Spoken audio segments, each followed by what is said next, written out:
Today we're sharing with you some freezer to oven recipes that will make life so much easier, because once you've got these in your freezer, you don't have to worry about dinner, and that is always a good feeling. It totally is, and these freezer to oven recipes are delicious. They're super simple to throw together, and because you make them ahead, it just makes everything so much easier on the day that you go to cook these. So we have a few options. You can put them in these foil trays.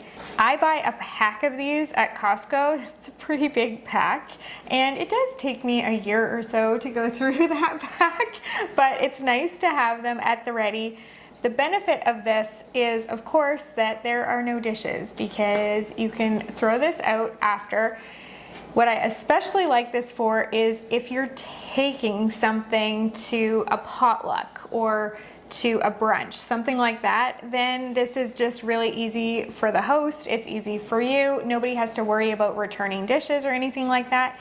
The other option is you can use any casserole dish that you have at home. You can even use a stoneware casserole dish, and you can put them right in there. The negative or the drawback to this is that it holds your casserole dish hostage in your freezer. There is a workaround. You can actually line your casserole dish. It works a little bit better with a square one. This one is oval, so it doesn't work quite as well. It still works, but you can line this with some parchment paper. You can freeze it, and then when it's fully frozen, you take the parchment paper out, you put it in an extra large freezer safe Ziploc bag, and then seal it, put it back in your freezer. Then, when you go to thaw it, you take out the same casserole dish that you had originally used, you put the parchment paper and the whole thing right back into your casserole dish. It's important to do that while it's still frozen, because if you allow it to start thawing, you're not going to be able to transport it very well. It will not go back in. Anyway, and that way you don't hold your baking dish hostage in your freezer, and you're just good to go. Yes, I love that. And a third way that we sometimes do it is we do put it in bags sometimes if it doesn't need to be layered. Now we have a lot of layered ones, we have a lot of not layered ones. So if you can do it, it can still be freezer to oven with using the bag, but today we're going with these. Yeah, and Christy is absolutely right in that we don't like to have these large ones in our freezer too often, because it takes up more space, and we've got so many freezer meals in our freezers, which is a great problem to have.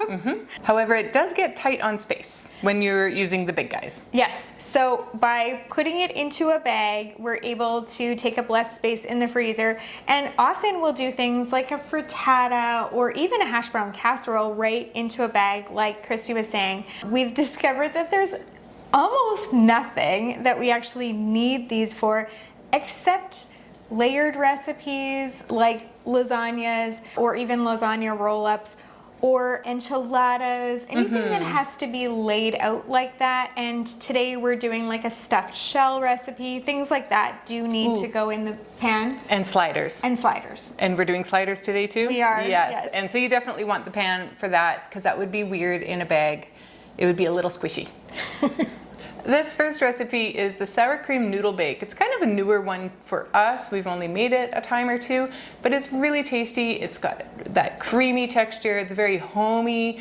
It's kid friendly, and it freezes lovely, and it's delicious. In a large bowl, we are going to add in our ground turkey that has been browned and cooled, onion, a bit of minced garlic. We do it right from the jar. We're going to mix in some pasta sauce, Italian seasoning, and then we're going to mix that together, and in our 9x13 dish or foil pan, we're going to pour half of that mixture right into the bottom. Meanwhile, we're going to be cooking pasta on the side. When we cook pasta for freezer meals, we make sure that we undercook it by a minute or two for the directions on the box. What this does is it allows it to finish cooking in the casserole without getting mushy. A lot of people have questions about how to cook the pasta. That is the trick to making pasta right into freezer meals while still giving it a nice texture and being really tasty. We're going to add the pasta that's been drained on top of the mixture in the foil pan. And then in another bowl, we're going to mix some cream cheese, sour cream, some Parmesan cheese, and some shredded mozzarella. We're gonna mix that around and spread that evenly over the pasta in your tray. And then we're gonna top with the remaining meat sauce and add some more sprinkled shredded mozzarella on top. To get all the excess air out, to prevent the freezer burn, we do like to sometimes put the plastic wrap on top and then we do foil, but make sure if you do that, when you take this out and let it thaw to freeze, you also remove the plastic wrap before you put it in the oven, because we don't want that. We always make a note right on our label to remind us to remove the plastic wrap. Ask us how we know. When you go to cook this, you will bake it covered at 350 for 50 minutes, and then you will uncover it and allow it to bake for another 10 minutes or so, or until that cheese starts to bubble and get brown on top. This one is a big dish and it feeds a lot of people, and it is really, really great. I really like that it uses the ground turkey, because not a lot of our recipes do use the ground turkey, but it's a nice alternative. It also makes it a little bit healthier to using ground beef or ground pork, and it's just like a way that you can get your kids, it's because it's so rich with the cheeses and everything, it still has that, all the like... It still feels like it's a bit decadent. Yes. Well, I think it is still a bit decadent with the cheeses Yes, it and is. the sour cream. But something else with the ground turkey is it's a little more affordable. Definitely. Because sometimes it's more affordable anyway, and then if you catch a great sale, we do have some ground turkey recipes that you would want to check out in our Freezer Meals 101 Club, and this could be part of that, right? Yes, one time I was actually able to find ground turkey in pretty bulk packages because it was at Costco, and it was like $5 off per package. So at that time we made a lot of ground turkey recipes. Yes, we did. Took advantage of the sale. Now you might be asking, can I put this from my freezer into my oven? You know, it seemed to be such a popular thing in the 80s and the 90s for that to be an option. And even now you can buy a lasagna in the grocery store and it says cook from frozen. So what I've read online is that the rule of thumb is the time plus 50%. So this is a total of an hour. You would want to cook this for an hour and a half. In my experience, that is not long enough. It's going to take 2 to 2.5 hours to cook something like this. So then you're not really saving any time. And then you're also second guessing like the timing. You might have people sitting at your dinner table. I have had that happen and it's embarrassing. So for that reason, we recommend for our casseroles, you thaw it. You take it out the night before and put it in your fridge. You shouldn't leave it on your cupboard, but sometimes that's the best way to do it because it might take a day or two in your fridge and you might not have that kind of time. Or you can put it in a water bath, just make sure it doesn't fill over top. And you just do cool or lukewarm water over and over again until it has defrosted. So we really do say thaw it first. Sometimes, like if you had this happen where you're making your lasagna or whatever and it's like piping hot and starting to overcook on the edges, and the middle is still cold or even frozen. So yeah, we like to thaw ours first. When you thaw it completely first, you just get an even bake and you can trust your cook time. So for all the headache that it's gonna cause you to put it from your freezer right into your oven, like it sounds like that would be an easier solution, but actually we find that thawing first is always the best way to go. Well, not always, but when it comes to casseroles, always the best way to go. Yes. Get ready for some controversy. No, I'm just kidding, but this does tend to be controversial. We are talking about shepherd's pie, and I know that for some, true shepherd's pie is not a ground beef dish. This one is, but it's my mom's shepherd's pie, and she called it shepherd's pie all my growing up years, and where we live in Canada, shepherd's pie tends to just be colloquially? Is that what Colloquially. Okay. Now I can't say it. Yeesh. Colloquially said with just ground beef. Even in Costco, the shepherd's pie is ground beef. Right. Like it's not ground lamb at the Costco. And they don't call it cottage pie. No, Yeah. it's accepted in the area that we live, in Alberta, Canada. that when you say shepherd's pie, it does not necessarily mean ground lamb. So you'll have to just, take it up with the world. You can yell at me in the comments, but this is my mom's shepherd's pie. And because this one does need to be layered, it really does need to go in some kind of a casserole dish. And this is one where, yes, it takes a little bit more work in the beginning, like on the day you go to make this. So we recommend that you make many. This is one that works really, really well as an individual meal. So you can use smaller containers, whether they're foil containers or any kind of casserole dish that's, teeny tiny. And you can make individual sizes of this or for two, or you can make a family size and just double or triple the recipe and make several. That way you can have one for dinner tonight and put a few in your freezer for other nights, because if you're gonna make the mashed potatoes anyway, you might as well make more and just make a lot of this at once. You also, if you have leftover mashed potatoes, can freeze those. Just a handy little tip there. So for this, you're going to brown your ground beef in a skillet and add some minced onion. Cook that until your beef is browned and your onion is softened. Then you're going to stir in some tomato paste and Worcestershire sauce and season that with a bit of salt and pepper.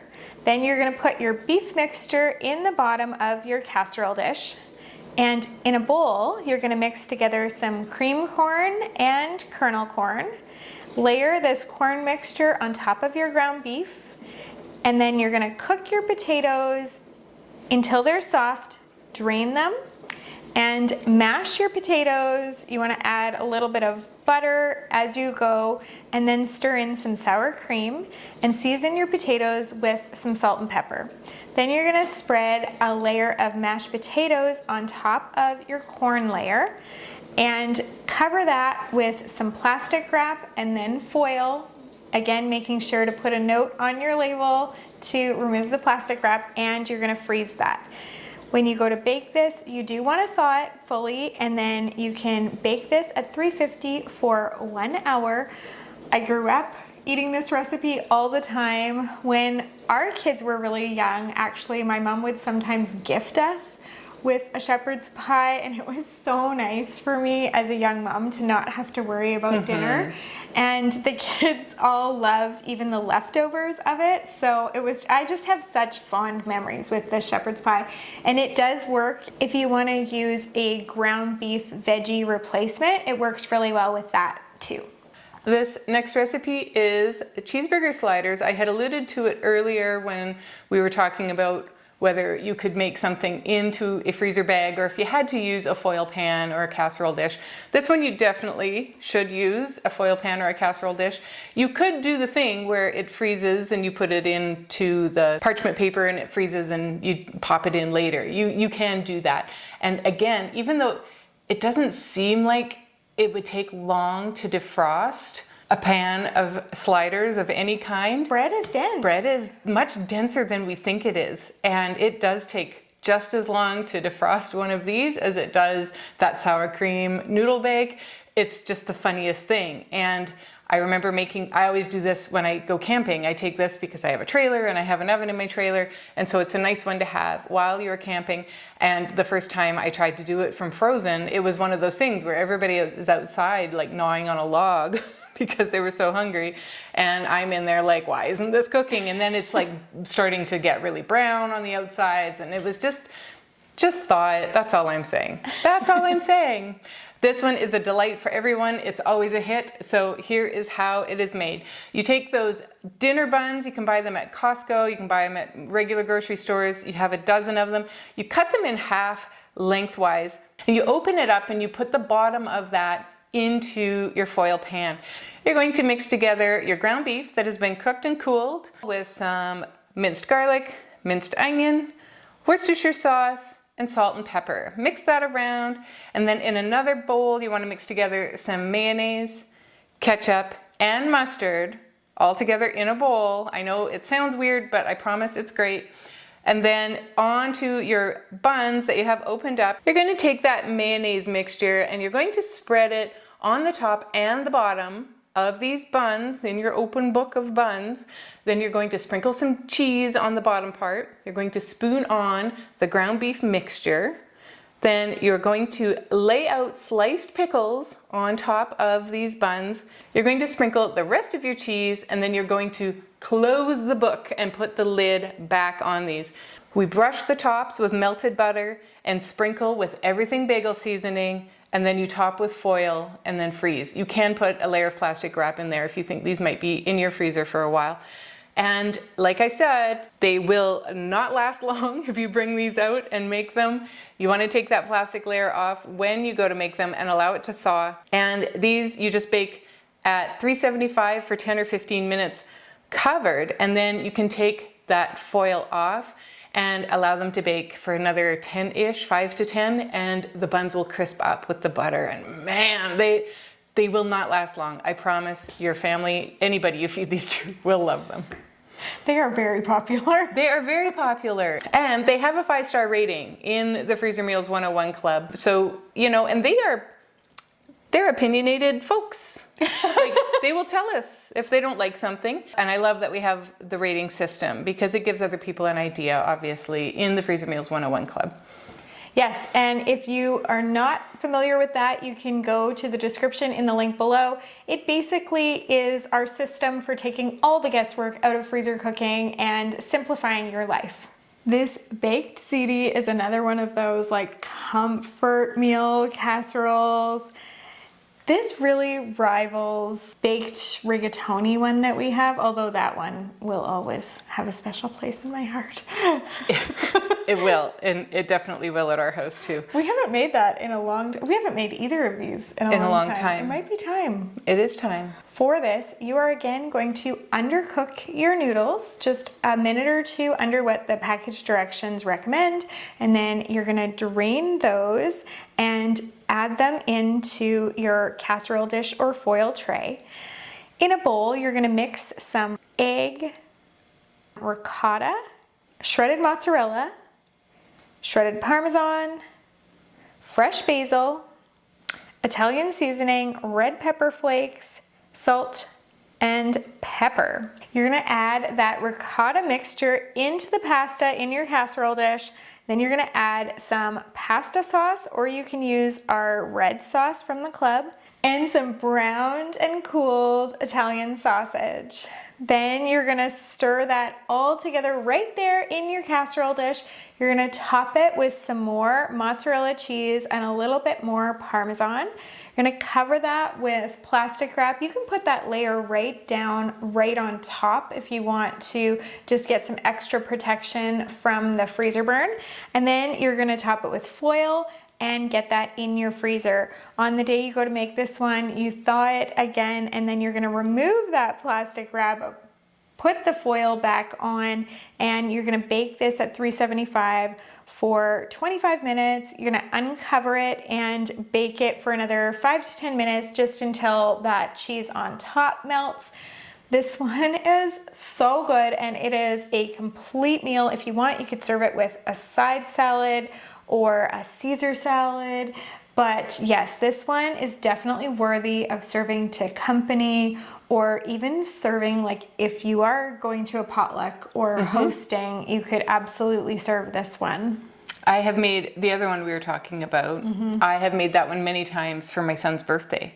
Oh yeah, that would be great for teen boys. A bunch of teen boys. These taco stuffed shells are another recipe that you may want to set aside some time for and just do a whole bunch of them, because they're a little bit tedious, a little bit finicky, but so worth the effort. They take a bit of time to build, and you will be so pleased and so happy that you have these done. Again, they do need to be in a foil tray. They don't go nicely into a bag. You want them in the tray. They'll take up a little bit of extra space in your freezer, but that just means you'll eat them faster, and that is a-okay, because you'll want to. So we take our jumbo pasta shells, we're going to undercook them like we have all the other pasta that we've mentioned today, and then remove them and allow them to drain. While they're cooking, we're going to get together our filling, and you're going to mix together some ground beef that has been cooked and cooled, some minced onion, some diced red pepper, some diced tomatoes, a bit of kernel corn, some taco seasoning, and some softened cream cheese. We're going to mix that around, and then we're going to start filling our pasta shells. So as you fill them, lay them neatly, as neatly as you can in your foil tray. And once they are completely done, you can cover the top with salsa. You can pick your favorite kind of salsa, any type that you would like to use. You're going to cover this with the plastic wrap, again, to help prevent that freezer burn. Cover it with foil. Make a note on your label to remove the plastic wrap if there isn't already a note there. And then freeze it. When you go to cook this, you will allow it to thaw, remove the plastic wrap, and replace the foil. You're going to bake these at 350 for 30 minutes, and then you will uncover them and top it with some shredded cheddar or Tex-Mex cheese and pop it back into the oven uncovered for another 10 or 15 minutes. Allow that cheese to melt, be ooey gooey good, get a big plate, get your side salad, get some garlic toast, and this is like, bam, an awesome, awesome dinner. You could feed this to company and they would feel so fancy. It's super flavorful because you've got those like Mexican inspired taco flavors and, you know, meets Italy a little bit with the pasta, and it's just all goodness. And I know that any kind of stuffed pasta is always going to be a little bit more time consuming, but it's nice to have a treat once in a while. And when you've made it a month earlier or 2 months earlier or 2 weeks earlier, it feels like such a treat on the day of because you're like, ooh, thank you, past me. Totally. This is so nice. That's totally true. I hope that you've been inspired by 1 or 2 or all 5 of the recipes we've shared today to give them a try and to see what it might feel like to have some of these oven-ready recipes right in your freezer, sitting there just calling your name, waiting for you. That's what ours do, definitely. No, it's really great, and we're glad you joined us today. And yeah, we hope you do feel inspired. Happy cooking. Bye.